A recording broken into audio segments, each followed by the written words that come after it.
She laid 13 cents on the counter like she was offering her last breath. The storekeeper counted them without looking at her face. Then he swept them back across the wood. "Not enough," he said. Emily Carter didn't argue. She didn't cry. She picked up those coins with fingers that hadn't stopped shaking since the funeral turned around and walked back out into the blazing Silver Hollow summer with nothing. She didn't know anyone was watching, but he was, and Caleb Hawthorne had seen enough.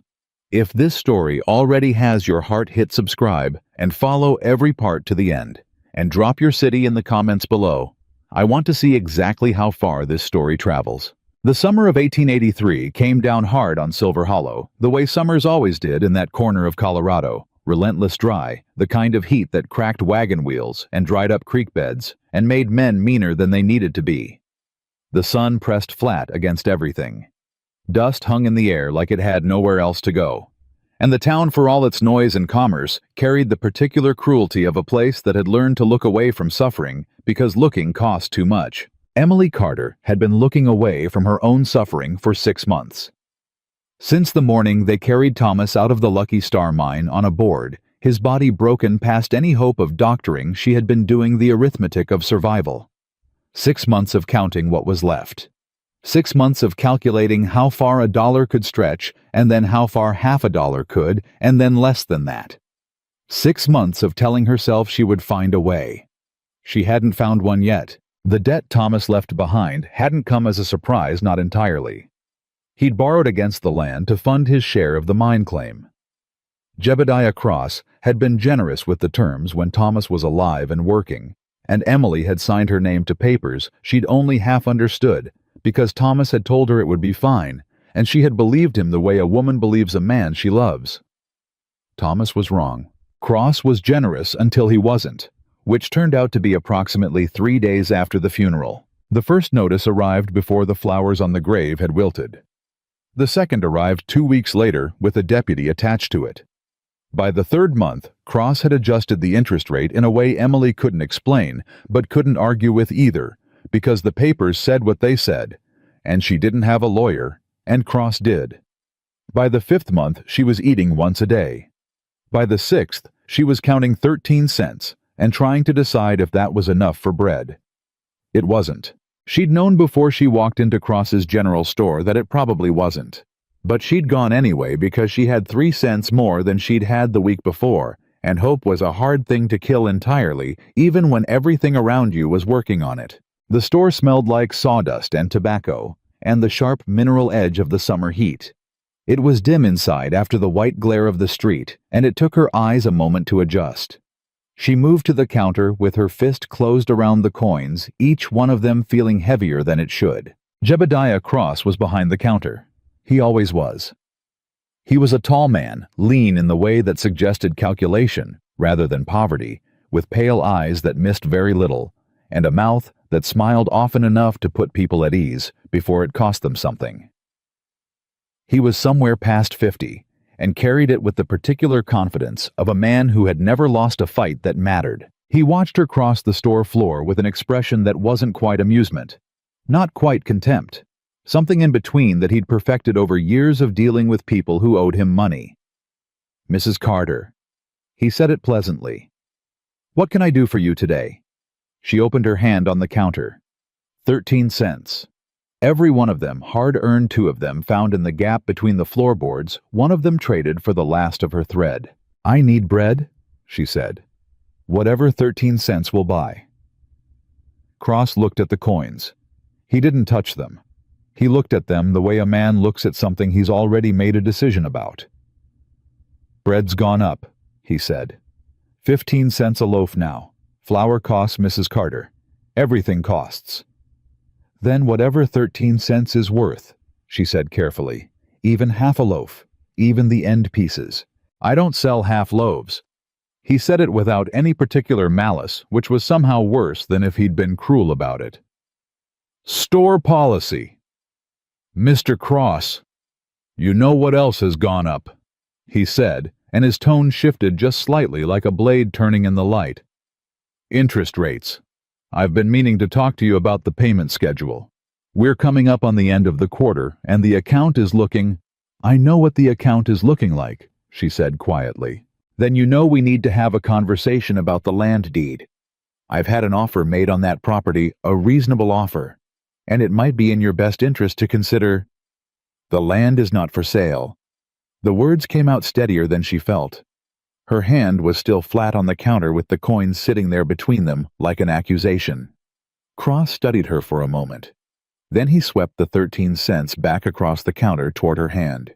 Bring me 15, he said pleasantly, and we'll talk about bread. She stood there for one full breath. 2. She picked up the coins, closed her fist around them again. She turned around and walked back out of the store into the hammer of the summer afternoon. She didn't run. She wouldn't give him that. She walked, and every step felt like it was costing her something she couldn't replace, and she didn't let her face do anything until she was far enough down the street that it didn't matter. She didn't know at that moment that she'd been watched. Caleb Hawthorne had come into Silver Hollow for pelts. He'd been working the high country since the last frost broke the slopes above 8,000 feet, where the trapping was still good and the solitude was better. He came down to town 3-4 times a summer at most, traded what he had bought, what he needed, and went back up where the air was clean, and the only negotiations involved weather and terrain and the patience to wait. He'd been in the back of Cross's store when Emily Carter walked in. He wasn't hiding. He was simply there, standing near the far wall where the hardware was holding a coil of rope he didn't particularly need, while he waited for Jerome Cross's stock boy to finish tallying the pelt trade in the back room. He'd been there maybe 10 minutes. He'd watched Cross deal with 2 other customers in that time, a rancher who got what he asked for without trouble, a miner's wife who had to negotiate harder than she should have for a pound of salt, but eventually got it. Then Emily Carter walked in. He didn't know who she was. He'd seen her before vaguely, the way you see most people in a town this size. A dark-haired woman younger than him by a few years, with the quiet, careful movements of someone who had learned not to take up too much space. He'd noticed her the way you notice weather, without particular attachment. But he was watching when she opened her hand on the counter, and he was watching when Cross looked at those coins and made his decision before she'd finished speaking. He watched the whole exchange. He watched Cross's pleasantry that wasn't pleasantness at all. He watched the mention of the land deed, the casual cruelty of it slipped into a conversation about bread like it was nothing. He watched her spine stay straight through all of it. He watched her pick up those coins. He watched her walk out. He stood with the rope in his hands for a long moment after the door closed behind her. Jerome came back with the tally slip. $42 even, he said. Mr. Cross will pay you out when he's got a minute. Caleb set the rope down on the nearest shelf. Tell Cross I'll be back for it, he said. Something came up. He walked out of the store. The sun hit him like a flat hand. He stood on the porch for a moment and found her not far, walking down the near side of the street with her head at a precise angle that meant she was holding something together by force of will alone. He didn't follow her. That wasn't his business. He went to the baker's instead. Old Hennessy ran the only bakery in Silver Hollow out of a low adobe building 3 blocks east of the main street. He was a round, flour-dusted man of 60 who'd been in the territory since before the railroad and held opinions about bread that he would share with anyone who slowed down enough to hear them. He was pulling a batch of loaves from the oven when Caleb came in. "Hawthorne," he said by way of greeting. "Haven't seen you since April." "Been up the mountain," Caleb said. He looked at the loaves cooling on the rack. "What's your bread going for, 12 cents a loaf?" Hennessy said same as always. Cross charging more again. Apparently. Caleb reached into his vest pocket, put $1 on the counter. "I need a couple of loaves, and I need you to tell me something." Hennessy looked at the dollar. "What's that?" Woman just left Cross's store. Dark hair, wearing a gray dress. "Who is she?" Hennessy's expression changed. Not dramatically, just a small settling around the eyes that told Caleb this was a subject that carried weight. "Emily Carter," he said. "Thomas Carter's widow." Thomas was working the Lucky Star when the east shaft collapsed back in the winter. He wrapped the loaves in brown paper as he talked, moving slowly like the story required that kind of pace. She's been trying to hold on to the land claim since. Cross had the note on it. Has been squeezing her ever since the funeral, best I can tell. Most folks figure she'll have to sell before winter. Most folks figure that. Most folks are probably right, Hennessy said. He pushed the wrapped loaves across the counter and then stood looking at Caleb with the directness of a man who'd lived long enough to say what he was thinking. Why you asking? Caleb picked up the bread. Curiosity, he said. Hennessy made a sound that wasn't quite a laugh. You want your change? No, Caleb said. He turned for the door. Keep it. He found her cabin that afternoon without much difficulty. A man who'd spent the better part of a decade reading landscape the way other men read newsprint didn't have trouble tracking a woman through a small town to a place where she lived. He wasn't proud of the knowledge, it was simply useful. The cabin was at the eastern edge of town, where the pines came down close to the back of the lot, and the ground was rocky enough that a less stubborn man than Thomas Carter would never have tried to build there. It was small, one main room, and probably a lean-to, but it was solid. Someone had built it to last. He didn't go to the door. He left the bread on the porch step, weighted it down with a smooth river stone so the wind wouldn't take it. Walked back to his horse, which he'd tied at the tree line, and rode out before anyone saw him. He told himself that was the end of it. He was wrong. The next morning he was back in town ostensibly to collect his pelt money from Cross, which he did counting it carefully and finding it correct to the penny, which surprised him a little. Then he went to see Hennessy again, and then to the dry goods merchant on the far side of the street, a tired-looking man named Aldous, who wasn't affiliated with Cross and who seemed grateful for the business. He bought flour, coffee, a side of salt pork, a tin of lard. He did not buy these things for himself. He also, while he was at it, asked Aldous a few careful questions. Aldous, who turned out to be considerably more forthcoming than most people in Silver Hollow, told him a great deal. Cross had come to the territory 12 years back with money that no one could quite account for, and an eye for land that sat over mineral deposits. He'd made his first fortune in the silver boom, and his second in debt, buying up notes from struggling miners and settlers, and then squeezing them until they signed over. He owned 3/4 of the commercial property on the main street. He had the sheriff's goodwill, which was a polite way of saying he had the sheriff in his pocket. The Lucky Star mine claim had been Thomas Carter's from the beginning. Thomas had sunk his own money into it, sweat and savings, and a loan from Cross that had seemed reasonable at the time. When the shaft collapsed and Thomas died, Cross moved fast. Within a week, he had the debt called in. Within a month, he had the new interest terms applied. Everybody knows what he's doing, Aldous said quietly, leaning on his counter. Nobody says anything, because Cross has a long memory and a short temper when it comes to people who make trouble for him. What does the land sit on? Caleb asked. Aldous looked at him steadily. You ask that like you already know the answer. I want to hear it from someone else. Silver, Aldous said. Richer seem than what Carter found. Cross had a survey done 6 months before Carter died. Private survey, nothing filed official. But people talk. Caleb nodded slowly. Mrs. Carter, no. I don't think so.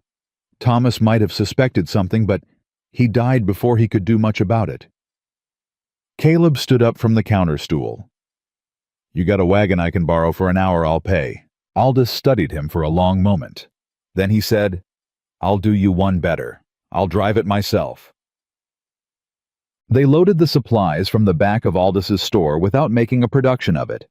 Caleb had bought more than he'd planned enough to last a woman through several weeks, he reckoned, if she was careful and didn't have too many mouths to feed. She's alone, he asked as the wagon rolled east toward the tree line. Far as I know, Aldous said. No children. Her sister's down in Pueblo, but can't afford to come. She's been alone since January. 6 months, Caleb thought.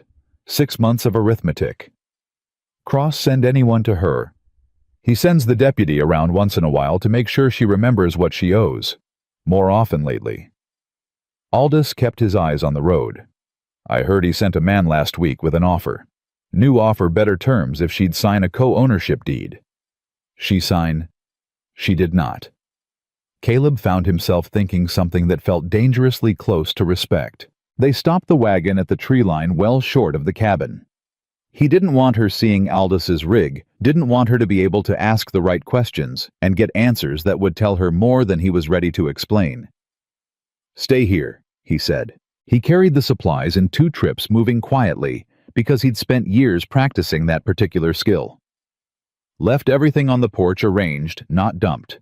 Flour and coffee, and the pork and the lard. A small sack of dried beans he'd picked up at the last minute. He was setting the lard tin down when he heard the door. He straightened and turned. Emily Carter was standing in the doorway, holding a kitchen knife. Not pointing it at him exactly, just holding it the way someone holds something when they're frightened and trying not to show it. They looked at each other. She had dark eyes and a smudge of soot on her chin, and she was thinner than she should have been, and she looked at him with an expression that wasn't fear exactly, but wasn't far from it. "Who are you?" she said. He didn't answer right away. He took in the knife, the set of her jaw, the fact that her hand wasn't shaking. "Caleb Hawthorne," he said. "What do you want?" "Nothing." He looked at the supplies on the porch. "Bringing these for you." "I didn't ask for charity." "No," he said. "You didn't." A long silence stretched between them, full of the sound of the pines moving and the heat pressing down and the distant clatter of something in town. She looked at the flour and the coffee and the pork, and something moved through her expression, not gratitude exactly. Something more complicated than that. Something that looked like it cost her to feel. "I don't know you," she said finally. "No," he said again. "Why would you do this for someone you don't know?" He thought about that for a moment. About Cross's pleasant face sweeping those 13 cents back across the counter. About what Aldous had said about a silver seam and a private survey, and a man who'd moved fast after a funeral. "Seemed like the thing to do," he said. She looked at him. He could see her trying to decide something about him, about the supplies, about what this meant and what it would cost her. "I won't be a charity case," she said. Her voice was steady and flat, and meant it. "If there's something you want in exchange..." "There isn't." "Then why?" "Because you had 13 cents, and Cross had the whole store," Caleb said quietly. "And that didn't sit right with me." The pine trees moved. Somewhere back toward town, a dog was barking. Emily Carter looked at him for a long moment, and he had the sense, the particular sense that came from years of reading terrain and weather, and the disposition of things, that she was deciding whether to trust him, and that she hadn't trusted anyone in a long time, and that the decision was going to cost her something either way. "Thank you," she said finally. The words came out careful, like she was handling something fragile. He nodded. He stepped off the porch. "Wait," she said. He stopped. "The bread," she said quietly. "Yesterday. That was you too." It wasn't a question. He didn't answer. He walked back to where he'd left his horse at the tree line, and he rode back toward the high country, and he told himself for the second time that this was where it ended. He was wrong again.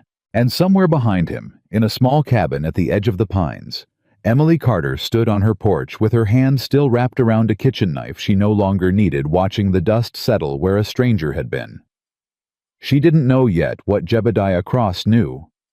She didn't know about the survey, or the silver, or the precise reason a man with the patience of a snake and the memory of a ledger had been so particularly interested in her land. She didn't know that Cross had already sent a letter to a man in Denver, a man with legal credentials and fewer scruples than the average, about the fastest way to dissolve a widow's claim to a mining property when she wouldn't cooperate.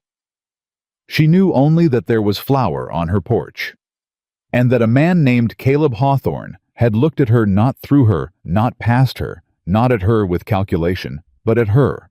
The way a person looks at another person. She'd almost forgotten what that felt like. Inside, in the drawer of Thomas's old desk, there was a folded piece of paper with Cross's new offer written on it in careful legal language. She hadn't burned it. She hadn't signed it. She'd been trying to find a third option. She put the knife down on the porch railing and picked up the flour. She was still thinking. The flour lasted 11 days. Emily knew because she counted. She measured every cup with the kind of precision that comes not from habit, but from necessity, the way a person counts breaths when the air is thin. 11 days of biscuits in the morning and cornbread at night, and one proper meal in the middle of the day, and she felt for the first time since January like her body remembered what it was supposed to do. She didn't know what to make of Caleb Hawthorne. She'd asked around carefully the way you ask about things in a small town when you don't want people to know you're asking. She'd mentioned his name to Hennessy at the bakery, and the old man had nodded slowly and said he was a trapper worked. The High Slopes came to town a few times a summer to trade. Good man, Hennessy said. Quiet. Minded his own. Why? Hennessy had asked. No reason, Emily said. She thought about the way he'd stood on her porch with his hat in his hands and said it seemed like the thing to do. She thought about it more than she should have, maybe. More than was practical. Then the coffee ran out, and she stopped thinking about Caleb Hawthorne and started thinking about what was left. She had the coins from selling 2 of Thomas's old tools to Aldous, who had looked at her with a kind of careful sympathy and paid her a fair price, without making her feel the indignity of it too sharply. She had $7 and some change left from the small emergency fund Thomas had kept in a jar under the floorboard. Money she'd been afraid to touch for months, because once it was gone, there would be nothing left to be afraid of touching. She had the land, and Cross wanted the land. The letter from the Denver lawyer had come 3 days after Caleb Hawthorne left his supplies on her porch. It was written in the kind of language that seemed polite until you read it twice and realized it was a threat dressed in good grammar. The terms had changed again. The interest she owed had compounded to a number that made her sit down at Thomas's desk and put her head in her hands for a long minute before she could think straight. She'd written back. She wasn't sure it would matter, but she wrote back. She was sealing the envelope when she heard the boots on the porch. She stood up fast. Her hand went to the kitchen knife out of pure reflex, a habit she'd developed in the last few weeks that she wasn't particularly proud of, but wasn't willing to stop. Then someone knocked. 2 knocks, not a hammering. And that was enough of a difference that she set the knife back down and opened the door. Caleb Hawthorne was standing on her porch with a flour sack in one hand and a string of dried chiles in the other, and he looked exactly the same as the last time worn boots. A sun-faded canvas shirt, the particular stillness of a man who'd spent most of his life in places where making sudden movements was a mistake. Emily looked at him. He looked at the letter in her hand. Trouble, he said. Nothing I can't handle, she said, which was almost certainly a lie, and they both seemed to know it. She opened the door wider. Not because she'd decided to trust him exactly, but because she'd decided that whatever Caleb Hawthorne was, he wasn't a threat. And in the current landscape of her life, not a threat was a rare and valuable thing. He came in. He set the flour and the chiles on the kitchen table. He took off his hat. He looked around the cabin with the eyes of a man who noticed things taking in Thomas's desk, and the letter on it, and the knife on the kitchen counter, and the window she'd left open to catch whatever air there was. Sit down, she said. I'll make coffee. I have... She stopped. Actually, I don't have coffee. Brought some, he said, and reached into the flour sack and produced a small tin. She stared at him. You planned that, she said. I paid attention, he said. She didn't know whether to laugh or say something sharp. She took the coffee tin and put it on the stove and said nothing, which was its own kind of answer. They sat at the kitchen table while the coffee came up, and she put Cross's letter in the middle of the table between them, because she had to talk to someone, and there was no one else, and Caleb Hawthorne had shown up on the day she needed that to be true. She wasn't sure what that meant. She wasn't sure it meant anything at all. He read it without touching it. His expression didn't change. He's not going to stop, he said. I know that. This lawyer Prescott out of Denver, he's done this before. Filed papers that look legitimate until a judge looks at them sideways, but by then the property's already changed hands on a technicality. She looked at him. How do you know that? I asked some questions. About me. He met her eyes without flinching. About Cross. The coffee was ready. She poured 2 cups and sat back down and wrapped both hands around the warmth of the mug, even though it was summer and the heat was already pressing against the cabin walls. Why? She said. He was quiet for a moment. Not evasive, just choosing. Because something didn't sit right, he said. And I've learned to pay attention to that. You don't know me. No, he said. Then why does it matter to you what Cross does with my land? He looked at the letter again, then back at her. It matters because it's wrong, he said simply. Like that was the entire answer. And maybe it was. Emily sat with that for a moment. Outside, a hawk called once and then was silent. The heat pressed down. Somewhere in the pine trees, something moved. The land sits over silver, she said. It wasn't a question. She'd worked it out herself over the long, sleepless nights of the past week, the private survey, the timing of Thomas's death, the speed with which Cross had moved. He knew before Thomas died, didn't he? Caleb nodded once. How long? 6 months before the accident, best I can tell. He had a geologist come through quiet, filed nothing official. The word accident sat between them like something that needed to be looked at directly. Thomas's shaft collapsed, she said slowly. Yes. The Lucky Star had 3 other shafts that didn't. Yes. Neither of them said the thing that logic was pointing at. Not yet. It was too large and too ugly, and she was not ready to hold it, and he seemed to understand that without being told. The survey, she said instead. Is there any way to find it? Already looking, he said. She stared at him. You've been... I told you I asked some questions. I asked more than some.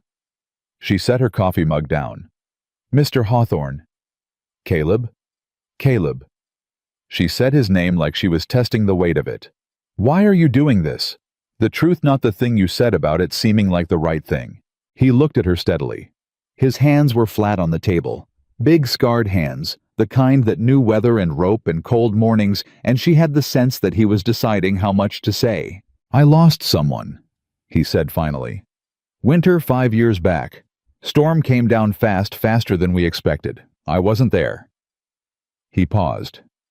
There were people who could have helped sooner, people who chose not to. And I've had 5 years to sit with what that feels like, and I don't want to be one of those people. The cabin was very quiet. Your wife, Emily said. My sister, he said.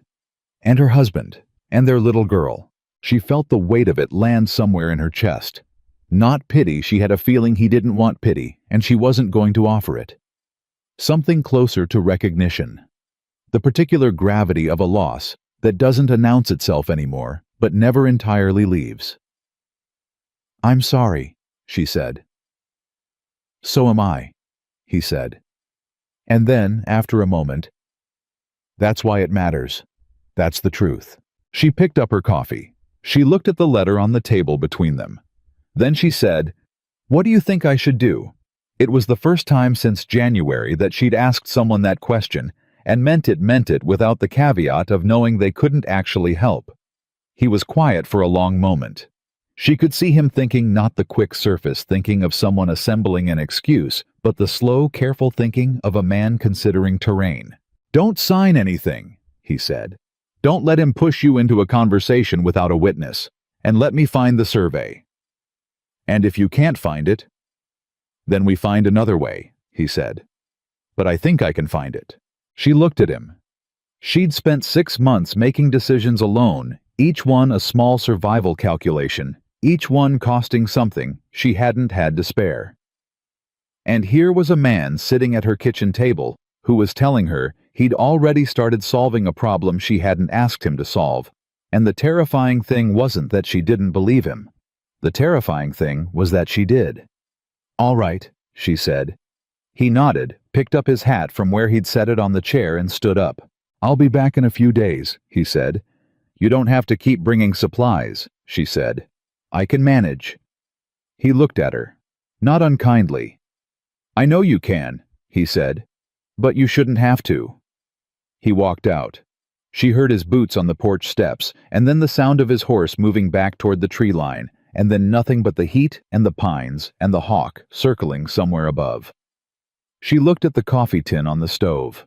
She looked at Cross's letter on the table. She thought about Thomas and the East Shaft, and a private geologist who'd moved through town quietly, 6 months before a cave-in that everyone had called an accident. She put her face in her hands. And then she straightened up because there was work to do. The first thing she did was hide the floorboard jar, the money, all of it, in a new location, the loose stone behind the fireplace.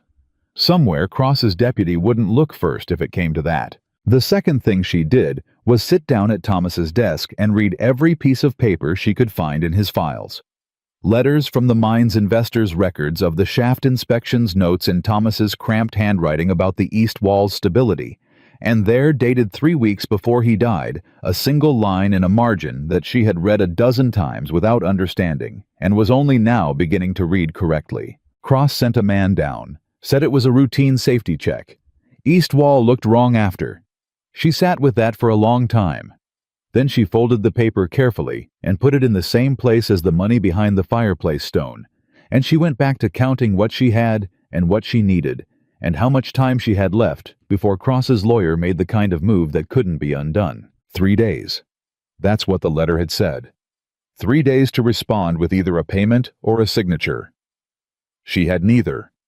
But she had a man looking for a survey, and she had a note in Thomas's handwriting that said Cross had sent someone down to look at the east wall. She wasn't sure yet what that was worth, but she wasn't throwing it away. She went to sleep that night with the knife closer than she liked, and woke up before dawn to the sound of something moving outside the cabin, and she was halfway to the door with her heart hammering before she realized it was only a deer picking its way through the dry pine needles in the dark. She stood at the window and watched it go. She thought about Thomas. She thought about the East Shaft. She thought about Caleb Hawthorne saying it matters because it's wrong. She didn't sleep again. But she wasn't afraid. Not exactly. She was angry, and anger she'd discovered over the past 6 months was a far better fuel than fear. Cross's deputy came at mid-morning. His name was Darren Pruitt, and he was not a bad man, which was almost the most depressing thing about him.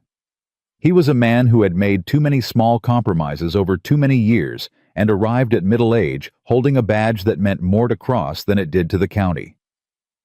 He knocked on her door with the particular apologetic heaviness of a man who didn't like what he was doing, but had decided he didn't have a choice. She opened the door and looked at him. "Mrs. Carter," he said, holding his hat. "Mr. Cross asked me to." "I got his letter," she said. "He wanted to make sure you understood the timeline." "I understood it fine." Pruitt looked uncomfortable. He was a big man, soft around the edges in the way of someone who'd done hard work once and stopped. "He's within his legal rights here, ma'am.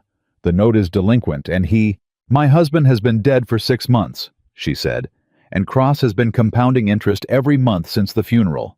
You tell me if that sounds like a man exercising his legal rights, or a man with another plan entirely." Pruitt opened his mouth and closed it. "You got anything else?" she said. He put his hat back on. "Just 3 days, ma'am. That's all I'm here to say." "I heard you," she said, and closed the door. She stood behind it and pressed her back against the wood and breathed. She heard his horse move away. She went back to Thomas's desk and sat down and looked at the wall. 3 days. Caleb had said a few days. She needed to find out what a few days meant to a mountain trapper who worked on geological time. The problem was, she had no way to reach him. He'd told her nothing, not where he went when he left, not how to find him on the mountain, not even a neighboring rancher who might pass a message. He came and went like weather. She thought about that for approximately 30 seconds. Then she saddled Thomas's old mare, the one Cross hadn't thought to put a lien on yet, maybe because it wasn't worth enough to bother, and she rode into town. She went to Hennessy first. "You know where Caleb Hawthorne makes his camp?" she asked, keeping her voice even. Hennessy looked at her over the counter. "Why?" "Because I need to talk to him." "He's up the mountain, Mrs. Carter. I don't know exactly where." Who would? Hennessy thought about it. Man named Gus Ferreira. Runs the livery on the south end. He's resupplied Hawthorne's camp before couple of summers back. He'd know the general territory. She thanked him and went to the livery. Gus Ferreira was a compact, dark-eyed man of about 40 who looked at her with curiosity but answered her questions without much preamble. High camp north face of the second ridge. Trail goes up through the aspen break. You'd take the left fork past the rock slide. But ma'am, that's a hard ride. 4 hours, maybe more. Does he come down on any regular schedule? Not that I ever noticed.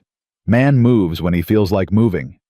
She thanked Gus and stood in the livery doorway thinking. 4 hours up the mountain on Thomas's old mare on a trail she didn't know. That was one option. She had 3 days. She had Thomas's note. She had a man who had said he was looking for a survey, and she had no way to tell him that looking had just gotten considerably more urgent. She was still standing there when the shadow crossed the livery door. She turned. Caleb Hawthorne stood in the entrance leading his horse. He stopped when he saw her. He took in her expression, the set of her jaw, the way her hands were, and he said without any preamble at all, "What happened?" "Cross's deputy came this morning," she said. 3 days. Something shifted in his expression. Not alarm exactly. Something more like calculation clicking into place. "I found the survey," he said. She stared at him. "What?" "Came down to tell you." He handed his reins to Gus without looking away from her. "Found a copy. Cross had it filed with a private land company in Pueblo. He had to file it somewhere to establish his claim date, but he filed it under a different property description, so it wouldn't connect directly to your land. Man in Pueblo made a mistake and cross-referenced it anyway. I know a clerk there." Her mind was moving fast. "Is it enough? Combined with a few other things I've found it might be." He looked at her steadily. "But Emily, I need you to tell me something." She'd noticed without remarking on it that he'd used her name for the first time. She filed it away. "Thomas's notes," he said. "Did he leave anything? Anything about the east shaft? About who came to inspect it?" Her heart was hammering so loud she could hear it. "Yes," she said. He was very still. 3 weeks before he died, she said quietly. His handwriting. Cross sent a man down to look at the east wall. Thomas wrote that the wall looked wrong after the visit. Caleb held her gaze for a long moment. "That document," he said carefully, "is the most important piece of paper in Silver Hollow right now." "I know," she said. "Where is it?" "Safe," she said. "Behind my fireplace. You're the only person I've told." He nodded slowly. Then he said, "Cross is going to move before 3 days. The letter gave you 3 days to feel the deadline. The real move is coming sooner." "How do you know?" "Because if I were him and I knew someone was asking questions, and he knows Emily. Men like Cross always know when someone's asking. I wouldn't wait for 3 days. I'd move tonight." The livery was very still around them. Gus had made himself scarce with the discreet intelligence of a man who understood which conversations he shouldn't hear. She thought about the stone behind the fireplace. She thought about Thomas's note. "Then we need to move first," she said. Caleb looked at her, and she saw it again, what she'd noticed the first day on her porch. He wasn't looking through her or past her. He was looking at her the way you look at someone who has just said something that changes the shape of a problem. "Yes," he said. "We do. Who can we trust in this town?" He didn't hesitate. "Hennessy, Aldous, Gus probably. Judge Whitmore rides circuit. He's in Creed right now, but he's due through Silver Hollow end of the week. End of the week might be too late." "I know." He thought for a moment. "There's a federal land office in Saguache. Takes a full day's ride. If we file the survey evidence there before Cross can move to suppress it." "We," she said. He paused. "You said we," she said. He looked at her. "I did?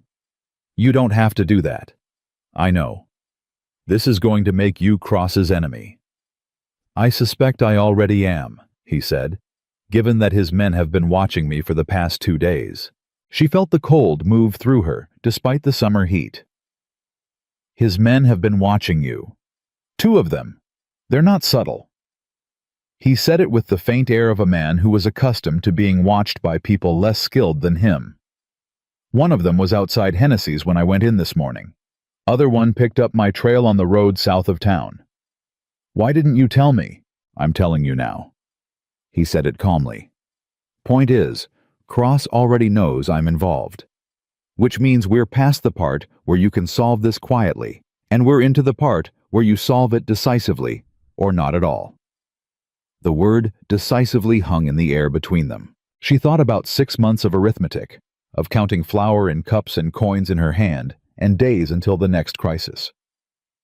Of making herself smaller and quieter and less visible, and still somehow ending up here with Cross's lawyer's letter on her table, and a deputy on her doorstep, and a note in Thomas's handwriting that she was only now beginning to understand was not just a record of a safety inspection. She was done making herself smaller. Tell me the plan, she said, and Caleb Hawthorne, for the first time, let something that wasn't quite a smile, but was adjacent to it, move across his face. First, he said, we need to get that document out of your cabin before tonight. They rode back to the cabin together, and they didn't speak much on the way, which suited them both. Emily kept turning the pieces over in her mind the way you turn a stone in your hand, looking for the edge of it. The survey. Thomas's note. Cross's men watching Caleb on the road south of town.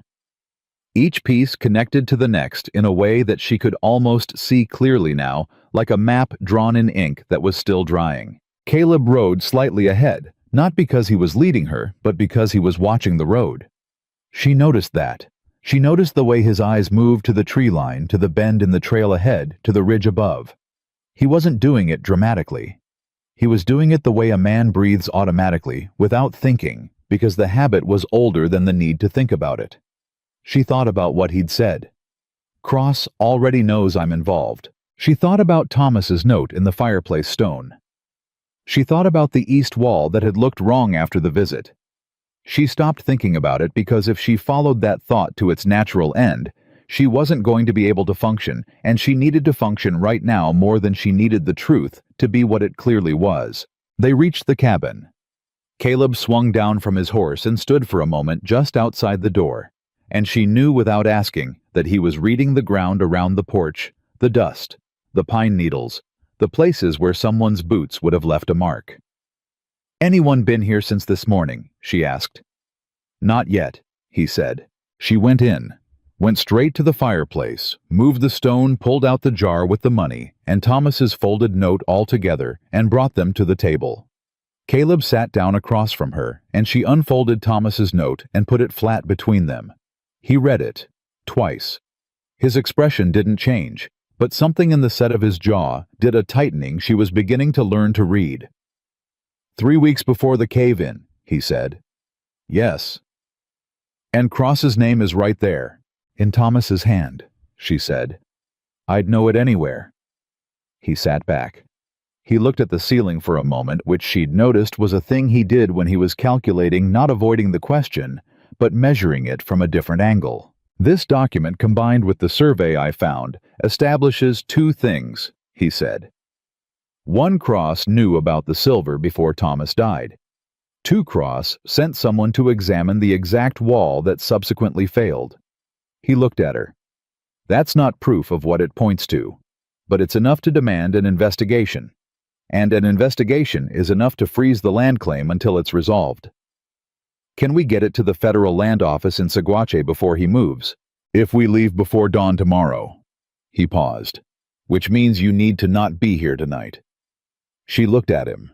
If Cross is going to move early, he said, and I believe he is, he'll send someone tonight to either take the documents or apply enough pressure that you sign before morning. You can't be here when that happens. It's my cabin, she said. It is, he said. And it'll still be your cabin tomorrow. But tonight, being in it puts you and the documents in the same place as whatever Cross decides to send. She sat with that. She was not afraid, or rather she was afraid, and it wasn't going to change what she decided. Where would I go? Hennessy's, he said. He's offered before I'd wager. She thought about it.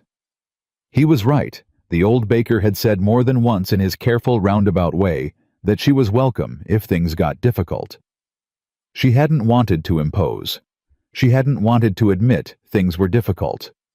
And the documents, they come with you, he said, and I'll stay here. She stared at him. You'll stay here in my cabin. On your porch, he said. If anyone comes tonight, I'd rather it be me they have to deal with than you. That's... She stopped. She wanted to say it was unnecessary, or that she could handle herself, or that she didn't need him to put himself between her and Cross's men. But every one of those statements ran against the evidence, and she was not a woman who argued against evidence.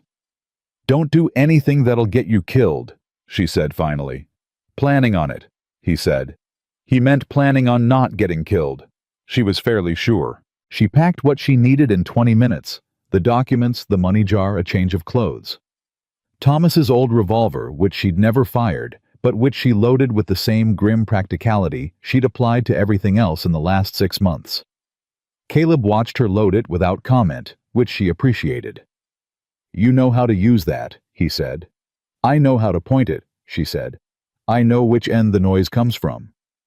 That'll do, he said. She rode to Hennessy's. The old baker opened his door at her knock, without surprise, took one look at her face, and stepped aside. Figured you'd come eventually, he said. Room's in the back. Coffee's on the stove. She sat in Hennessy's kitchen with her hands around a mug and the documents tucked inside her coat, and Thomas's revolver on the table beside her, and she tried to sleep and failed completely.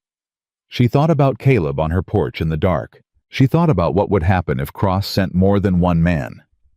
She thought about Thomas, who had been a good man and a careful man, and who had written a note in a margin 3 weeks before he died, that she was only now understanding was the last careful thing he'd done for her. She didn't sleep. But the night passed. Caleb knocked on Hennessy's door at 5 in the morning. His shirt was dusty, and there was a bruise forming along his left jaw that he wasn't mentioning, and she looked at it, and then looked at his eyes, and he gave her a very small shake of his head that she interpreted as, "Don't ask," in front of Hennessy. She didn't ask. "We need to ride," he said. They were out of Silver Hollow before the town properly woke up. The ride to Saguache took most of the day. They stopped once briefly at a creek crossing, and she looked at the bruise on his jaw in the better light and said, "How many? 2, he said.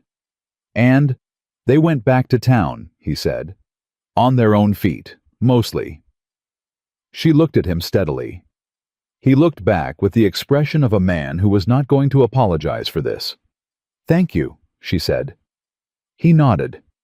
They rode on. The Federal Land Office in Saguache was a small adobe building staffed by a clerk named Morrison, who had the careful, unhurried manner of a man accustomed to documents and the long, slow machinery of official record.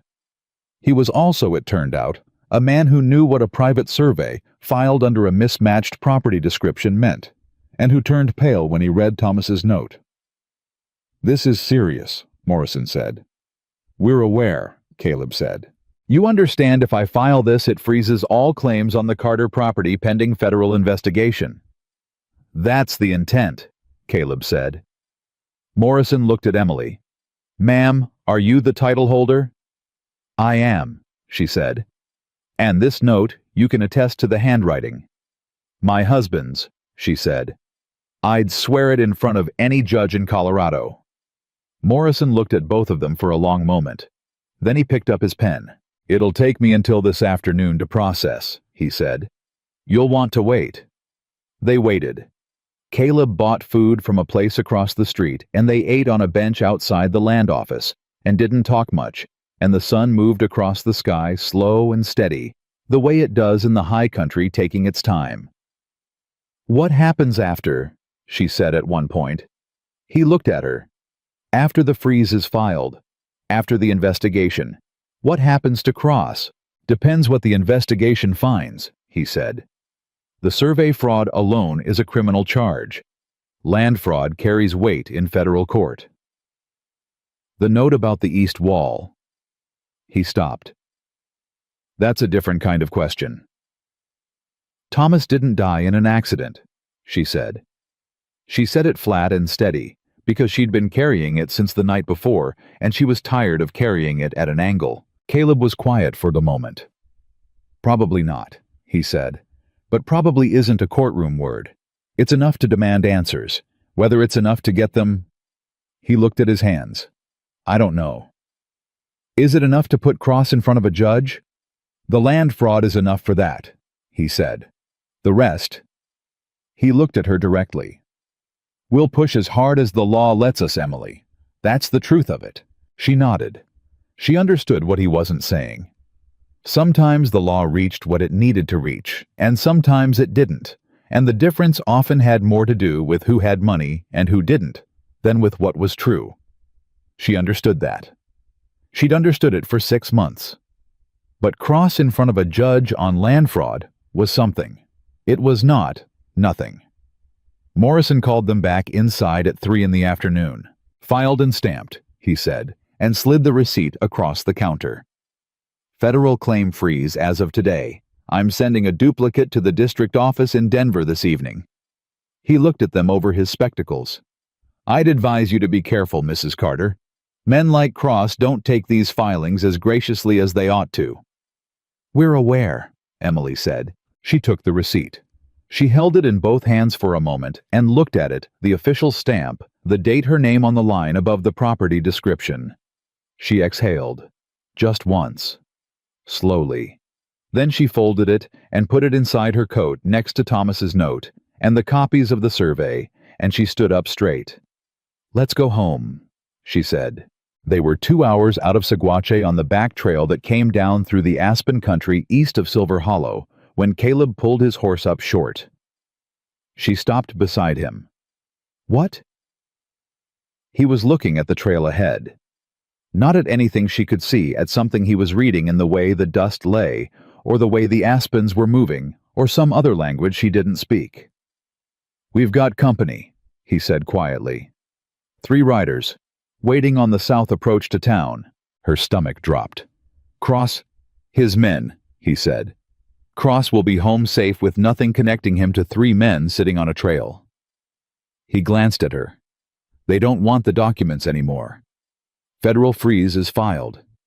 They know that by now Cross has people in Saguache who'd have sent word. Documents don't matter." "Then what do they want?" He looked at her steadily. She understood. "They want to make sure I don't get back to town to testify," she said. "That would be my read," he said. She thought about Thomas. She thought about the east wall. She thought about the revolver in her saddlebag. "How do we get around them?" she said. "We don't," he said. "We go through them, but not the way they're expecting." He turned his horse off the main trail into the aspens. "There's a ridge route, steeper longer. Comes into town from the north end near Hennessy's. They won't be watching the north end because nobody who knows the country would take that trail in the dark." She looked at the ridge. It was not inviting. "Can the mare handle it?" "She's sounder than she looks," he said. "I've watched her move." She'd noticed that he watched everything. That he'd been observing her mare since the first day without ever mentioning it. "Let's go," she said. The ridge trail was everything he hadn't quite promised. It would be steep and dark in the aspens rocky, where it broke out above the tree line, the kind of riding that required her full attention and left nothing left over for fear or thinking, which was almost a relief. The mare was in fact sounder than she looked. She picked her way with the careful stubbornness of a horse that had been asked to do hard things before, and had opinions about it, but would do them anyway. They came down the north slope into the edge of Silver Hollow an hour after full dark. Hennessy's light was on. Of course it was. The old baker opened the door before they knocked. "Figured you'd be late," he said. "Food's warm." They came inside. Emily sat down at the kitchen table and found that her hands were shaking, not from fear, she decided, but from the accumulated weight of the day releasing all at once, which was a different kind of shaking. Caleb sat across from her. He looked at her hands and didn't say anything. Hennessy set food in front of them and then sat down himself and folded his hands on the table. "It's done," he said. "Filed and stamped," Emily said. "Federal freeze." Hennessy let out a long breath. Good. Good. He was quiet for a moment. Cross came into town about an hour ago. He's at the saloon. Loud. Loud how? Caleb said. Loud like a man who's just received bad news and is deciding what to do about it, Hennessy said. He's got the sheriff with him, and that lawyer from Denver, Prescott. He arrived on the afternoon stage. Caleb and Emily looked at each other. Prescott. In Silver Hollow. That changed the geometry of the next morning considerably. He can't undo the federal filing, Caleb said slowly, thinking it out. Prescott's a state lawyer. He's got no standing in federal proceedings. But he's got standing in Cross's parlor, Hennessy said, and in Sheriff Belden's good opinion, and those aren't nothing. No, Emily said. They're not nothing. She thought about the receipt in her coat, the stamped paper with her name on it, and the federal seal. She thought about Thomas's note, now officially entered into the record in Saguache. She thought about what Morrison the clerk had said. Men like Cross don't take these filings graciously. Cross is going to come to me, she said. Tomorrow or the day after. He's not going to come quietly, and he's not going to come alone. No, Caleb agreed. And the sheriff's going to be with him. Probably. She sat with that. Then she said, Can we get word to the Circuit Judge Whitmore? You said he was in Creede. I can send a rider tonight, Hennessy said. Gus Ferreira's boy makes that run for me sometimes. He's fast, and he knows how to keep his mouth shut. Can he be there and back before Cross decides to make his move? Emily said. Hennessy and Caleb looked at each other. Creede's 8 hours, Caleb said. If the boy leaves tonight and rides hard, and Whitmore responds, Whitmore's a fair man, Hennessy said. He doesn't like Cross. He doesn't like what Cross has done to this town. He's never had enough in front of him to act on it. He does now, Emily said. She reached into her coat. She put the federal receipt on the table and copies of the survey and the transcribed version of Thomas's note that Morrison had officially entered into record. She arranged them in a careful stack. Send the rider, she said to Hennessy. Everything on record. What we filed, what it means, what we believe Cross did to that east shaft. She looked up. If Whitmore's the man you say he is, he'll come. Hennessy nodded. He stood up, moved to the back door, and called out into the night for Gus Ferreira's boy. Emily looked at Caleb. He's going to come at us before the judge gets here, she said. You know that. Yes, he said. And Aldous. Can he be counted on? He will be, Caleb said. And Gus. Yes. She counted in her head. Hennessy. Aldous, Gus, Caleb. Against Cross and his men and the sheriff and a Denver lawyer who had been paid to make inconvenient widows sign inconvenient papers. It wasn't enough. Not by numbers. I need to be in town tomorrow, she said. In public. Not hiding at Hennessy's, not out at the cabin. In the middle of Main Street where everyone can see what Cross does when he comes for me. Caleb looked at her for a long moment. That's a significant risk, he said. So is waiting, she said. If he comes to me in private, there's no witness to what happens. If he comes to me in public, then the whole town sees it, Caleb said slowly. This town has been watching Cross operate for 12 years, Emily said. Watching and saying nothing because no one has given them a reason to say something. She felt the anger moving through her again, clean and clarifying. I'm going to give them a reason. He looked at her with that expression again. The one that was adjacent to something warmer than respect, but hadn't put a name on itself yet. You're sure, he said. Thomas is dead, she said quietly. He may have been murdered, and Cross has been sitting in this town for 12 years doing exactly what he did to Thomas to everyone else who couldn't fight back. She met Caleb's eyes directly. I'm sure. The night pressed against the windows of Hennessy's kitchen. Somewhere across town in the saloon, Jebediah Cross was loud and deciding. Emily Carter was quiet and decided. That was the difference between them. Hennessy came back in and said the rider was away. They sat for a while longer talking through the morning where Emily would be, where Caleb would be, who needed to be where, when Cross made his move. It was a simple plan, because the best plans were simple, and because they didn't have the resources for complexity. At some point, Hennessy made more coffee, and at some point after that he went to bed, leaving them at the kitchen table with the lamp burning low. "You should sleep," Caleb said. "So should you," she said. Neither of them moved. She looked at the stack of documents on the table. She looked at his hands still flat on the wood, the bruise on his jaw that was darker now in the lamplight. "When this is over," she said. He waited. "What do you do? Do you go back up the mountain?" He was quiet for a moment. "That was the plan," he said. "Was," she said. He looked at her steadily. "Plans change." Outside the window, Silver Hollow was dark and almost quiet, just the saloon noise in the distance, and the sound of the summer night settling around them, the dry heat finally releasing its grip in the small hours. She thought about Thomas. She thought about the east wall. She thought about Caleb Hawthorne riding off her porch into the tree line, and how she'd watched the dust settle, and how she'd thought, "I don't know what that is, but I know it isn't nothing." "Try to sleep," he said, and his voice was different than it had been, quieter, with an edge taken off. "You too," she said. She went to the back room. She lay down on the narrow bed and looked at the ceiling and listened to the saloon noise fade, and the night settle, and the first faint suggestion of a breeze come through the window. She thought, tomorrow it comes to a head. She thought, we filed the papers. We have the evidence. Whitmore's been sent for. She thought it has to be enough. She thought about Jebediah Cross in the saloon, loud deciding. She thought about what a man like that decided when he was backed into a corner. She thought about Thomas.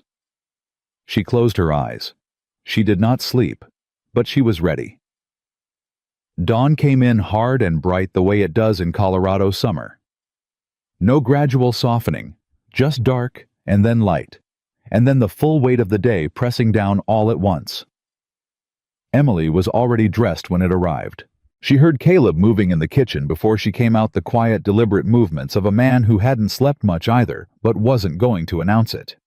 Hennessy was up too, the smell of coffee and fresh bread filling the small space with the particular comfort of things that continue, regardless of what men and women are deciding to do to each other. Nobody talked much over breakfast. Hennessy set food on the table, and they ate, and the silence between the three of them was not uncomfortable. It was the silence of people who had said what needed saying the night before, and were now in the part that came after words. When Emily stood up and reached for her coat, Caleb looked at her. "Ready," he said. "I've been ready since January," she said. That was the truth of it, she realized as she said it. 6 months of arithmetic and survival and making herself smaller had been a kind of waiting. This morning, she was done waiting. Hennessy pressed her hand at the door. He didn't say anything. She squeezed back and went out into the morning. Main Street was beginning to stir the early movement of a working town.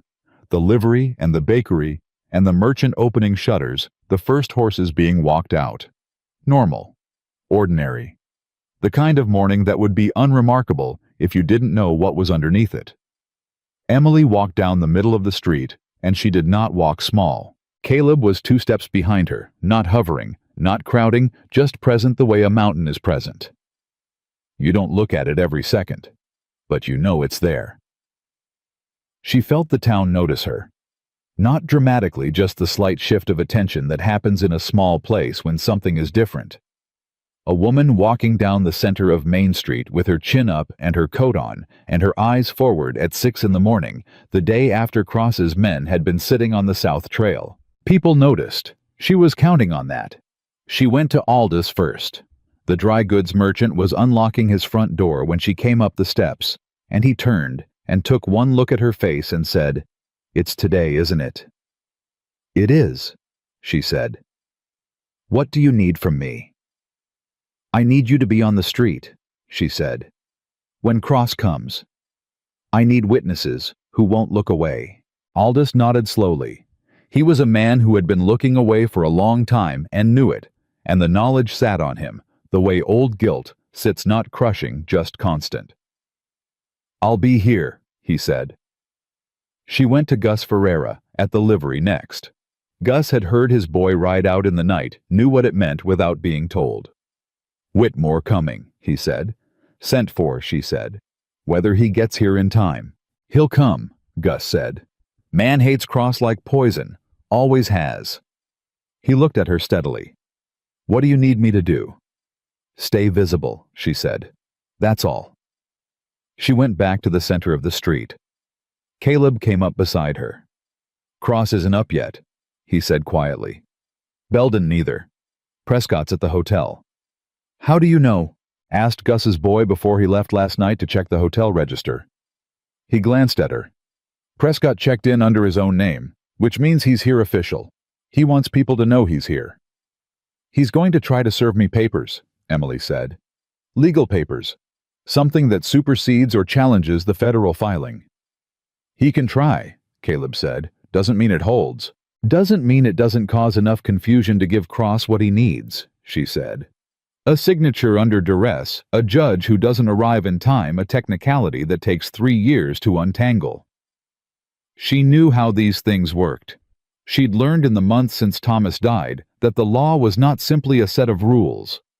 It was a set of tools, and the man with the most tools and the most time usually won, regardless of who was right. She didn't have time. She had today. She had a federal receipt in her coat, Thomas's note in the official record in Saguache, and a town full of people who had been watching Jebediah Cross for 12 years and had never had a reason to say what they knew. She was going to give them the reason.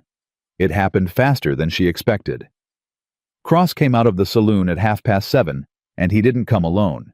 He came with Prescott, a narrow-shouldered man in a suit that was too good for Silver Hollow carrying a leather case, and Sheriff Belden, and 2 of the men Emily recognized from Cross's usual orbit, the kind of men who did what they were paid to do and didn't ask what it was for.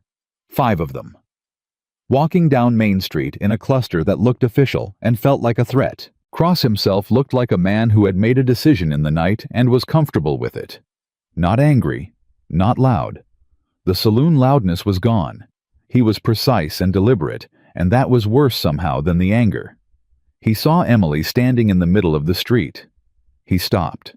She met his eyes and didn't move. The morning held that for a moment, the 2 of them looking at each other across 40 feet of dry packed earth, the town watching from doorways and windows, Caleb a steady presence 2 steps to her left. Then Cross continued walking. He came up and stopped in front of her with Prescott at his shoulder and Belden just behind. "Mrs. Carter," he said, pleasantly, like they were talking about bread. "Mr. Cross," she said. "I understand you've been busy," he said. "Riding to Saguache, filing papers." He said the word papers the way you'd say children's drawings, something indulged, but not serious. "I filed a federal land claim freeze," she said clearly loudly enough that the people in the doorways could hear. "Based on evidence of fraudulent survey records and evidence that my husband's death may not have been accidental." The street was very quiet. Cross's pleasant expression didn't change, but something behind his eyes did. "That's a serious accusation." "It's in the federal record," she said. "As of yesterday afternoon." Prescott cleared his throat. "Mrs. Carter, I'm here representing Mr. Cross's legal interests, and I have documents." "You're a state attorney," Caleb said. He said it calmly from where he stood without raising his voice. "You have no standing to challenge a federal land claim proceeding." Prescott looked at him with the expression of a man encountering an obstacle he hadn't factored in. "And who are you?" "Caleb Hawthorne. I'm a witness to everything that has happened in this town in the last week." He held Prescott's gaze. "Are you planning to be in front of a federal judge explaining your role in this? Because if those documents in your case pertain to the Carter property, they will be." Prescott looked at Cross. Cross looked at Emily. "Emily," he said, dropping the formality, and his voice shifted into something she could only call intimate, and it made her skin crawl. "This doesn't have to be difficult. The offer I've made is fair.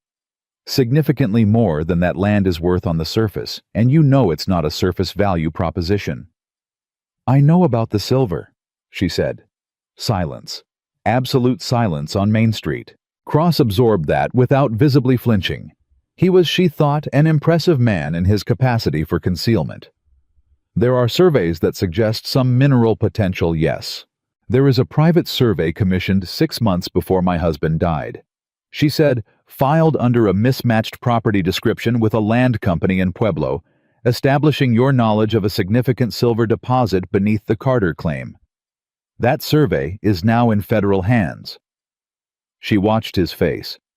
And there is a note in my husband's handwriting stating that you sent a man to inspect the east shaft 3 weeks before it collapsed. The silence that followed that was a different kind of silence. It was the silence of 20 people in doorways and windows holding their breath. Cross's pleasant expression was gone. What was underneath it was harder and colder and considerably more real. That document, he said quietly, proves nothing. It proves you knew, she said, and a federal investigation will determine what you did with what you knew. Belden stepped forward. Mrs. Carter, I'm going to need you to come with me. There are questions. Sheriff? The voice came from behind Emily, and it was not Caleb's. Everyone turned. Aldous was standing in the doorway of his store. Beside him was Gus Ferreira. Beside Gus was Hennessy. And coming down the street from the livery end was a collection of faces Emily recognized. Miners, their wives, a woman she knew only as the widow Hartman, who had lost her husband's claim to Cross 4 years ago and had never spoken of it publicly. A dozen people, standing in the street, watching. Belden looked at them. His certainty visibly wobbled. Sheriff, Aldous said, again steadier.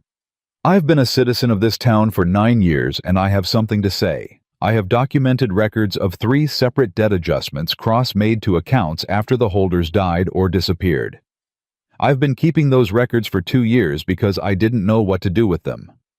He paused. I know now. Cross turned to look at Aldous. The look was cold and specific in the way of a man cataloging a consequence. Aldous didn't look away, and then something happened that Emily hadn't entirely planned for, though she understood immediately what it meant. The widow Hartman walked forward. She was a woman of about 60, plain-faced and gray-haired, and built like someone who had survived a great deal by sheer refusal to be moved. She walked up through the crowd and stopped in front of Sheriff Belden. My husband's mine claim, she said. 5 years ago, he died in October. Cross had the debt papers changed by December. I signed because I had no choice and no one to help me. She looked at Cross directly. I'm telling that to whoever's asking. Cross said, Mabel, don't, she said. Another woman stepped forward. Emily didn't know her someone from the far end of town. My brother, she said. His store, 1880. Another man. My claim on Copper Ridge, 1 by 1. Not dramatically, not all at once, but steadily in the particular way that happens when a dam doesn't break so much as it gives way at a seam, and then another seam, and then the whole thing. Cross stood in the middle of Main Street and watched 12 years of silence end, and his face was a controlled and careful thing, but his hands, Emily noticed, had closed into fists at his sides. Prescott leaned toward him and said something low and fast. Cross listened. Something shifted in his posture, a decision being made. This is a mob, Cross said loudly. This is a coordinated attempt to defraud and slander a legitimate businessman. Sheriff, I am demanding. You're demanding nothing in my town. The voice came from the north end of the street. Everyone turned. Judge Clarence Whitmore was not a large man. He was compact and gray-bearded and had the particular quality of a person who had spent 30 years in courtrooms knowing exactly when to speak. He was on horseback, dusty from a hard night ride, and behind him were 2 federal marshals in the specific gray coats of men who answered to Denver, not to Silver Hollow. Gus Ferreira's boy had ridden fast. Whitmore had ridden faster. Emily felt something release in her chest, something she'd been holding since January, maybe longer. Whitmore rode to the center of the street and dismounted with the deliberateness of a man who knew how long he had everyone's attention and intended to use it well. He looked at Cross. Jebediah. I've ridden 8 hours on 2 hours of sleep because a woman with better sense than half the lawyers I know filed a federal complaint that I have been waiting for considerably longer than I care to admit for someone to file." He looked at Prescott. "You'd be the lawyer from Denver. You are in a federal proceeding. Adjust accordingly." Prescott opened his case, closed it, opened it again. "Your Honor, my client." "Your client can speak for himself," Whitmore said, "in front of a federal magistrate, which is where he and I are both headed, the difference being I'm going willingly." He looked at Belden. "Sheriff, you have a choice to make right now, and I suggest you make it with considerable care." Belden looked at Cross.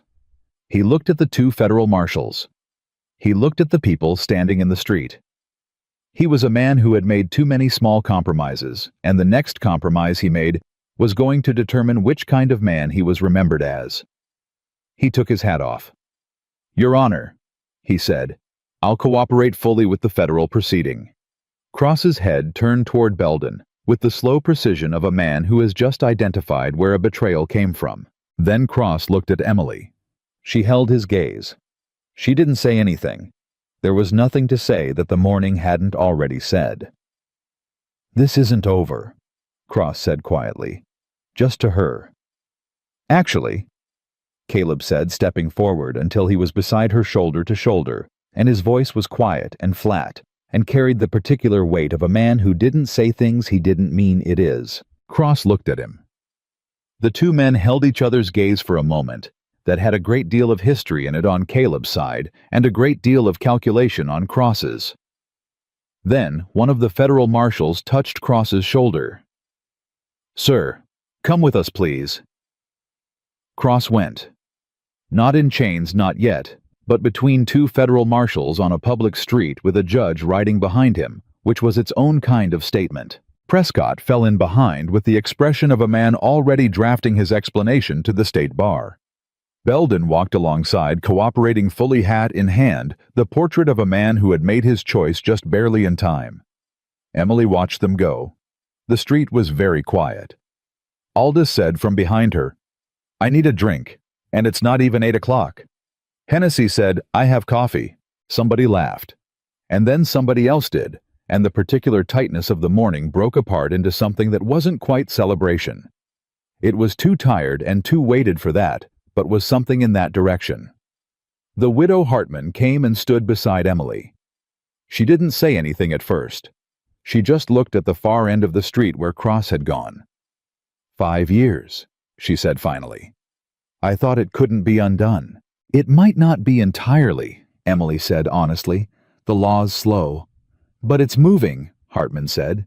"Yes," Emily said, "it's moving." Whitmore rode back to them after a few minutes, leaving the marshals with Cross.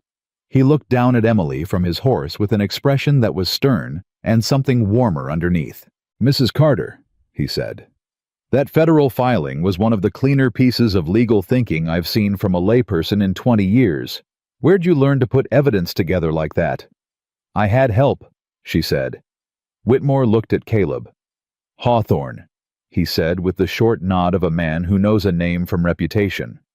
"Judge," Caleb said. "I'll need both your depositions today," Whitmore said. "And the original documents, the note, the survey copies, everything filed in Saguache. My clerk will take them." He looked at Emily again. "The land claim freeholds. The investigation opens formally today. It's going to be a process weeks, maybe months before the full picture's clear." "I understand," Emily said. "But the property is yours," he said. "As of now today, no one takes it from you without a federal order, and I will not be signing that order." He gathered his reins. "One more thing. The east shaft." He said it carefully. "The investigation will ask questions about Thomas Carter's death. I want to prepare you for the fact that the answers may take time and may not be complete." "I know," she said. "Are you prepared to see that process through however long it takes?" She thought about Thomas, his hands, his handwriting, 3 weeks before he died, careful and observant to the last. "Yes," she said. Whitmore nodded. He rode on. Emily stood in the street while the town began to move around her again. People drifting back to their shops and their work. the normal machinery of the day resuming. Though nothing was quite normal anymore, and everyone knew it. She realized her legs were shaking, not from fear. From the letting go of 6 months of held tension all at once, which turned out to feel surprisingly similar. Caleb was beside her. He didn't reach for her, didn't say anything, reassuring, didn't try to fill the space with words. He just stood there, present the way he'd been since the livery doorway when she'd turned around and found him already thinking about how to help her. "You're shaking," he said finally. "I'm aware," she said. "Hennessy has coffee," he said. She looked at him. "You said that an hour ago." "It's still true," he said. She laughed. It came out rough and a little ragged, and she didn't try to make it sound better than it was. He didn't smile exactly, but that thing happened in his eyes again, the thing she didn't have a word for yet, but was beginning to feel the shape of. "Come on," he said. They walked toward Hennessy's, and the morning light was full and clear, and the dust of Silver Hollow settled around their feet, and somewhere behind them, at the north end of the street, Jebediah Cross was getting acquainted with the particular sensation of consequences catching up. Ahead of them, Hennessy was already holding the door open, his flour-dusty face creased in the kind of expression that was going to take several cups of coffee, and probably most of the morning, to properly articulate. Emily climbed the steps. She stopped at the top, turned, and looked back at the street. She looked at the people returning to their doors. At Aldis's sign above his storefront. At the dust where Cross had stood. At the wide, clear Colorado sky burning blue above it all. She thought Thomas. She thought I didn't let them take it. She thought what comes next. And then she went inside, because there was a great deal of work still ahead, and she had never in her life been a woman who stopped at the threshold when there was work to be done. Behind her, Caleb Hawthorne came through the door, and he didn't duck. Going through the frame, but it was close, and Hennessy said something dry about the structural limitations of his doorways, and it was the most ordinary moment of the last 6 months. And it was for reasons she couldn't entirely explain, the one that almost broke her. She sat down at the kitchen table. She put her hands flat on the wood. She breathed. Around her the morning continued coffee and bread, and the sound of people moving through a town that was very slowly beginning to look like something that might become fair. She breathed. And underneath everything, underneath the relief and the exhaustion and the grief that hadn't gone anywhere and never would, something else. Something she hadn't felt since January. Something she didn't want to name yet because naming things too early made them fragile. But she felt it, and for today that was enough. The depositions took 3 days. Whitmore's clerk set up in the back room of the hotel, the one room in Silver Hollow, with enough space and enough neutrality that people could come and say what they knew without feeling like they were walking into someone's territory. And they came. That was the thing Emily hadn't fully anticipated, even after the street, even after watching the widow Hartman step forward. She'd known there was anger in Silver Hollow. She hadn't known how much of it had been waiting specifically for a door to open. They came one at a time mostly. Sometimes 2 together, a husband and wife or 2 miners who'd worked the same claim. They sat in the chair across from Whitmore's clerk, and they said what they knew, and the clerk wrote it down, and the stack of paper grew. Emily gave her deposition on the first day. She sat across from the clerk for 2 hours and said everything.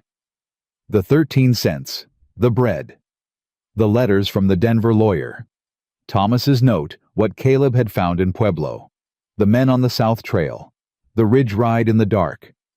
She said it plainly, and in order, the way you say things when you've had 6 months to understand exactly what happened and why. When she was done, the clerk looked up from his pages. "Mrs. Carter," he said, "in 20 years of federal proceedings, I have rarely seen a private citizen construct a cleaner evidentiary record. My husband was a careful man," she said. "I learned from him." She walked out of the hotel and stood in the morning air and thought about Thomas and how he would have felt about all of it, and she decided he would have been equal parts proud and furious, and would have had strong opinions about the specific legal statutes involved, and that thought made her smile for the first time in a long time. Caleb gave his deposition on the second day. She didn't ask him what he said, and he didn't volunteer it, which suited them both.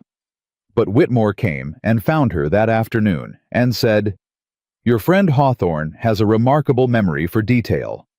The survey trail he reconstructed from the Pueblo filing alone would have been enough.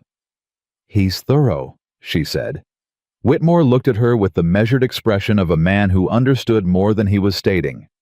"Yes," he said. "He is." Cross's deposition happened behind closed doors, with his own lawyer present, Prescott, who had apparently decided that cooperation was the more prudent course, and who was now performing cooperation with the dedicated energy of a man trying to stay out of the part of the problem that carried prison time. What Cross said Emily didn't know. What she knew was that he came out of that room looking like a man who had spent 2 hours watching options close one by one, and that the federal marshals did not leave his side afterward. On the third morning, Whitmore called Emily and Caleb to the hotel together. He sat across the table from them with a folder of papers and the expression of a man about to say something that mattered. "Cross will be charged," he said. "Federal land fraud, fraudulent debt instruments. We found 4 other cases besides yours with the same pattern of post-death adjustments, and Aldis's records filled in enough gaps that the pattern is clear." He paused. "Prescott will cooperate in exchange for a reduced role. He'll lose his license regardless." Emily waited. She knew there was more. "The East Shaft," Whitmore said. The room was very still. The geologist Cross sent down 3 weeks before the collapse was a man named Hensley out of Santa Fe. "He's been located. He is—" Whitmore chose his words carefully. "He is willing to discuss what he was asked to do and what he did." Emily's hands pressed flat against her thighs under the table. "What he was asked to do," she said slowly. "He was paid to assess the structural integrity of the east wall," Whitmore said, "and then paid considerably more to provide a report that understated what he found." "What did he find?" Her voice was steady. She was holding it steady by force. "The wall was compromised," Whitmore said quietly. "Naturally compromised, it would have failed eventually on its own. Hensley's assessment was that it had 6 months, perhaps a year, before it became critical." He looked at her directly. He was paid to write 3 months. And to not inform the mine operators of the actual timeline. The silence in the room had weight. "Thomas didn't know," she said. "Thomas Carter would have had no reason to suspect," Whitmore said. "He trusted the inspection report. He had no way to know it had been altered." She sat with that. She'd known in the abstract since the night in Hennessy's kitchen, when she'd first let herself follow the thought to its end. But knowing in the abstract and hearing a federal judge say he was paid to write 3 months were 2 different things, and her body knew the difference, even when her mind was trying to hold it at arm's length. "Cross didn't order the collapse," Whitmore said. "He was being precise, and she understood why precision mattered here legally and otherwise. He ordered a falsified report that withheld information, which had Thomas Carter received it, might have led him to shore the east wall or delay operations." He paused. "Whether that constitutes criminal negligence or something more will be for a federal prosecutor to determine. But it will be determined," Caleb said. His voice was quiet and flat and meant exactly what it said. "It will be determined," Whitmore confirmed. "That I can promise you." Emily looked at the table. She looked at her hands. "He died," she said, "because Cross wanted the land, and the fastest way to get the land was to make sure Thomas didn't live long enough to find the silver himself." "That will be the prosecution's argument," Whitmore said, "and based on what I've seen in the last 3 days, I believe it will hold." She nodded once. She breathed. She thought Thomas. She thought I didn't let them take it. She thought it wasn't an accident, and the world is going to know that. "Thank you," she said. Whitmore stood. "Thank yourself, Mrs. Carter. You built this case with your own hands." He looked at Caleb. "Both of you." He left them alone in the hotel room. For a long moment, neither of them spoke. Then Caleb said quietly, "You all right?" She thought about the question, really thought about it. "No," she said. "Not entirely. But I'm going to be." He nodded. He understood the difference. "What happens to the land?" he said after a moment. "It's mine," she said. Whitmore made that clear. The freeze holds until the trial is resolved, but the claim is established. The silver deposit. She stopped. She'd been thinking about this since the night before in the small hours when she couldn't sleep, and the shape of what came next was taking form in her mind. I've been thinking about that. He waited. There are 11 widows in this county, she said, whose husbands died in mines that Cross had his hands in. There are miners working claims they've had to sell partial ownership of to cover debts they shouldn't have had. There are families.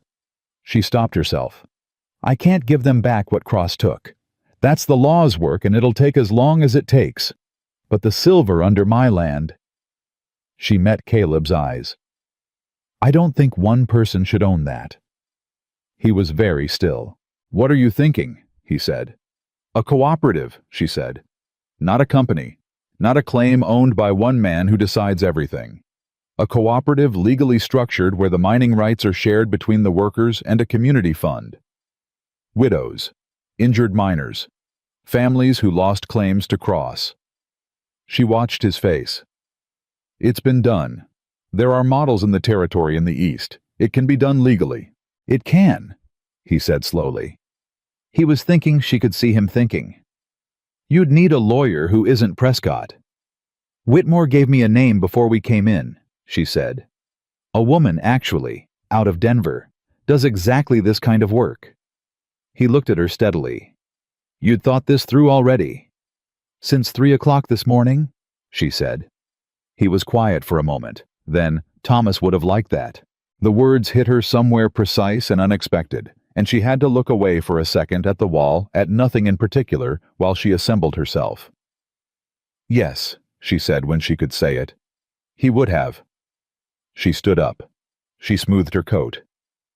There's a meeting I want to hold, she said. Tonight. Hennessy's or Aldous', if there's more room. I want to talk to the widow Hartman and anyone else who wants to hear it. I'll help you set it up, Caleb said. She looked at him. In the week since he'd walked out of Cross's store behind her and left bread on her porch, she'd had many opportunities to study Caleb Hawthorne's face, and she'd learned to read it the way you learn to read weather, not through what it showed, but through what it withheld. He was a man who held a great deal back, not from deception, but from the habit of living alone, the habit of not putting things into words until he was sure of them. She was sure of some things she hadn't named yet. When this is over, she said, when the trial is settled and the cooperative is organized and Cross is in front of a federal judge. She paused. What do you do? He looked at her directly. That's the second time you've asked me that. The first time you didn't answer. I said, plans change, he said. That's not an answer, she said. That's an evasion from a man who doesn't usually evade. Something moved across his face, not a smile, but the older brother of one. I don't know, he said. And then more quietly, more carefully. I know what I thought I'd do. Go back up the mountain. Winter camp, spring trade. Same as every year. He paused. I also know that what I thought I'd do and what I want to do have started pointing in different directions. She held his gaze. Caleb, she said. Emily. You left food on my porch without a note, she said. You rode 8 hours in a day to file evidence in Saguache. You slept on my porch in the dark and dealt with 2 of Cross's men and came to my door at 5 in the morning with a bruise on your face and told me it was nothing. She tilted her head slightly. Those are not the actions of a man who's planning to go back to a mountain camp and forget this happened. He looked at her for a long moment. No, he said. They're not. So stop being careful with it, she said. Whatever it is you're being careful with. He breathed once, slow. I haven't wanted to stay anywhere, he said, since I lost my sister. 5 years of going up and coming down and going up again because staying felt like pretending. Like building a life on ground that could shift. He paused. This is the first time I've been somewhere and thought this ground holds. She didn't look away from him. It's still shifting, she said. There's a trial coming, a cooperative to build, 12 people who are counting on something working out right. Nothing is settled. I know, he said, And you want to stay anyway?" "Yes," he said simply. She reached across the table and put her hand over his. Just for a moment. His hand was still and warm, and she felt him not move, not pull back, just be present the way he was always present, completely, without reservation, without the part of himself held behind a door. "Good," she said. She stood up. She straightened her coat. "Meeting tonight," she said. "Aldous' store. Help me get the word out." He stood. He was looking at her with that expression she'd been trying to find a name for since the first morning on her porch, and she decided, looking at it now in the clear, practical light of a hotel room in Silver Hollow, that it didn't need a name yet. It needed time and ground and the daily work of two people deciding every morning to stay. That was enough. That was in fact more than she'd thought she'd ever have again. "Let's go," he said. They went out into the morning. The meeting that night drew more people than Aldous' store could properly hold, and so they moved it to the street outside, which Hennessy said was fitting, since the street was where everything had started. Emily stood on the top step of Aldous' porch and looked at the faces the widow Hartman Gus Ferreira Hennessy, with flowers still on his apron miners, she knew by sight, and some she didn't. Women whose husbands were gone and whose futures had been in the shape of a question mark for too long. She told them what she was thinking. She told them about the cooperative, about the silver deposit and the legal structure and the lawyer in Denver who built exactly this kind of thing. She told them it wasn't a promise of wealth, mining was hard and uncertain, and anyone who told them different was lying. But it was a share, a real share held in their names, governed by rules they set together, not by one man's appetite. She told them it was a Thomas's land, and Thomas had been a fair man, and this was what she believed he would have wanted it to become. When she was done, there was silence. Then the widow Hartman said from the front of the crowd, "What do you need from us?" "Your names," Emily said. "Tonight, if you're willing, and your trust, which I know I haven't earned yet. But I intend to." Hartman looked at her for a long moment, with the eyes of a woman who had been deceived before and had survived it, and was deciding whether the calculation favored trying again. "You have mine," she said. Names came after that. Not all of them. Some people were cautious, and caution was reasonable, and Emily didn't push. But enough. Enough to begin. Caleb stood at the back of the crowd the whole time, and he didn't speak, and he didn't need to. She could feel him there the way you feel whether the particular steadiness of a presence that had decided to stay. 3 weeks later, Jebediah Cross was formally indicted on 7 counts of federal land fraud, 4 counts of fraudulent debt instrument, and 1 count of criminal negligence in the death of Thomas Carter. Prescott testified for the prosecution. Hensley, the geologist from Santa Fe, testified for the prosecution. Aldous' records went into evidence. The private survey went into evidence. Thomas's note went into evidence, and the federal prosecutor read it aloud in the courtroom in a voice that was careful and precise, and Emily sat in the gallery and held herself very still, while her husband's words were read back to the world that had taken him. Cross was convicted on all counts. The sentencing came 6 weeks after that 15 years federal prison full restitution ordered to the affected claimants Cross's properties to be liquidated in proceedings overseen by Whitmore's court. Emily heard the verdict from the hallway outside the courtroom. She'd gone out because she didn't trust what her face would do, and she didn't want to give Cross the satisfaction of knowing that even at the end she was still managing herself around him. Caleb came out after her. He stood beside her in the hallway and said nothing, and she was grateful for the silence and for the particular quality of his presence, which had never once in all the weeks they'd known each other required her to perform anything she didn't feel. 15 years, she said finally. Yes, he said. It doesn't bring Thomas back. No, he said. It doesn't. She thought about Thomas. She thought about the east wall and the false report, and the 3 weeks between the inspection and the collapse, during which Thomas had gone to work every morning, with no reason to believe the ground beneath him was lying. She thought about the margin note in his cramped handwriting. East wall looked wrong after, and how he'd always noticed he'd just run out of time. He would have found the silver, she said. Eventually. He was methodical. He would have found it, and he would have built something good with it. Yes, Caleb said. He would have. So that's what I'm going to do, she said. In his name and in mine. She straightened. She breathed. She went back into the courtroom to hear the full sentencing read into the record, because she was going to be present for all of it, every word, every line, because Thomas had not had the chance to see it, and she was going to see it for both of them. The Carter Cooperative was formally registered with the territorial government 4 months after that. 11 members at founding with provision for expansion.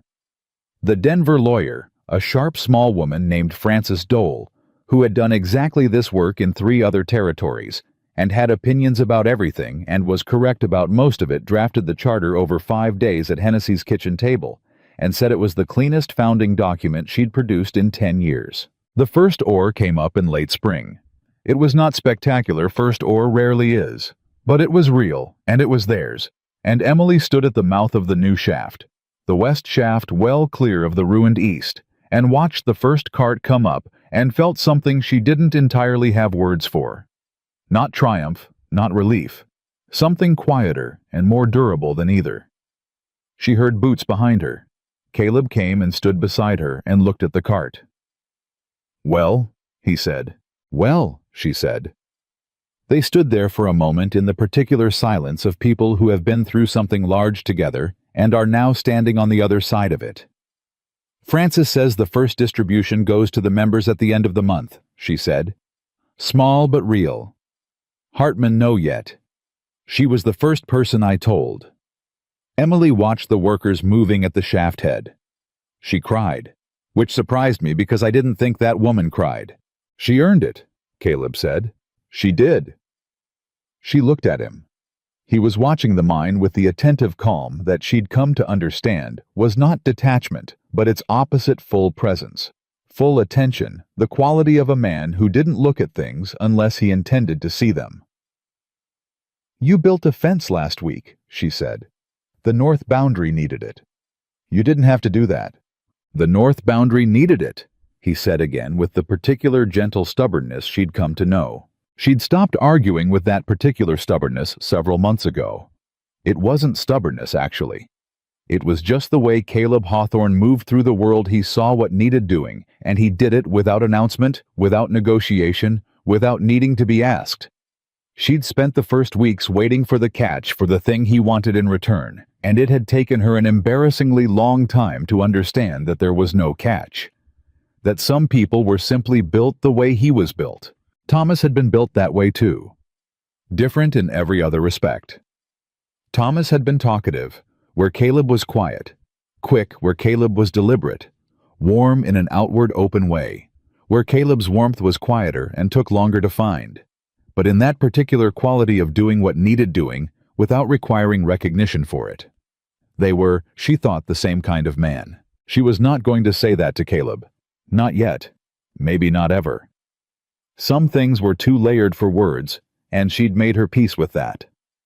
"I want to show you something," she said. She led him back down from the mine head across the rough ground to the small rise above the west slope, where Thomas had once told her you could see 3 mountain ranges on a clear day. It was a clear day. You could see all 3. She'd been up here twice since January. Once the week after Thomas died in the snow alone. Once in the early spring with the grief still fresh and the ground still frozen. She hadn't been able to stand it either time for more than a few minutes. Now she stood and looked at the mountains and felt them as they were enormous and indifferent and extraordinarily beautiful. The way wild things are beautiful without reference to human trouble. Thomas loved this view, she said. Caleb said nothing. He stood beside her and looked. He used to say the mountains didn't care about money, she said. Or law. Or what men decided about who owned what. They were just there the same before any of us arrived, and the same after. He was right, Caleb said. He was right about most things. She paused. He was wrong about the loan, about trusting Cross's terms. But that was... She stopped. He wanted to give me something. The mine, the land, the future.